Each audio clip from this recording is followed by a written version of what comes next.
Today's pronunciation lesson is contrasting the sounds f and s. First, I will use each sound in a word. Then I will put the words into a sentence so that you can hear them together with contextual clues. Please listen closely to the differences in the sounds.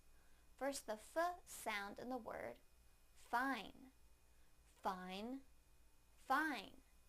Now the s sound in the word sign, sign, sign. Now I will use them both in a sentence. The sign is fine. The sign is fine. The sign is fine. Thank you for watching CartoonEnglish.tv's pronunciation lesson. Come visit our website for free lessons, games, and chat. Bye!